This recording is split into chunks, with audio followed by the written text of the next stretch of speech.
My guest has had a record deal since she was 12 years old, has appeared in movies alongside Emma Roberts and Robin Williams, and will soon be releasing her third album, Jumping Trains. JoJo, welcome to the Top 20. Thank you. So Jumping Trains is your first album since The High Road, which came out in 2006 when you were only 15 years old.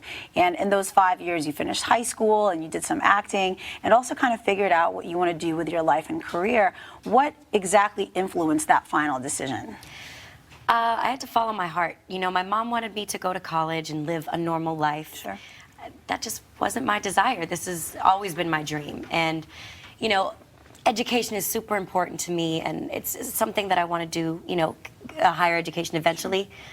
But my youth is, you know, not always going to be here. So I chose to go, you know, from high school to moving to California and really immersing myself in writing and recording this album. And you must have went through so many things in those 5 adolescent years. How does this album reflect those changes? It reflects it in a very transparent way. I mean, there was no subject matter that was too personal. There was nothing that was too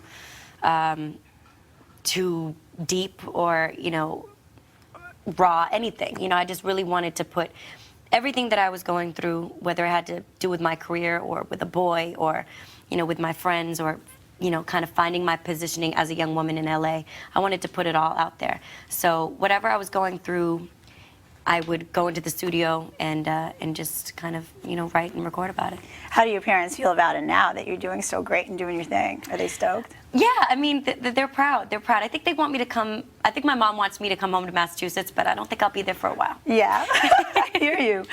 So, you know, you've said that your influences are R&B and hip-hop, rock, soul. What were particular influences during the recording of this record? I started to listen to a lot of great songwriters, in my opinion, like John Mayer, even Kanye West. You know, he's a hip-hop artist, but I really respect his lyricism, and Drake, but also James Taylor, and who else is a songwriter?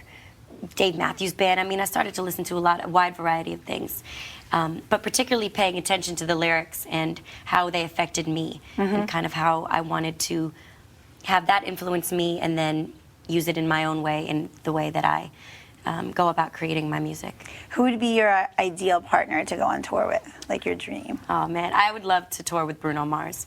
I respect him so much as a musician and an entertainer and just all around. I think he's so dope. And visually that would be really hot too, because you it'd be both kinda have hot. really cool looks, you know? Thank you.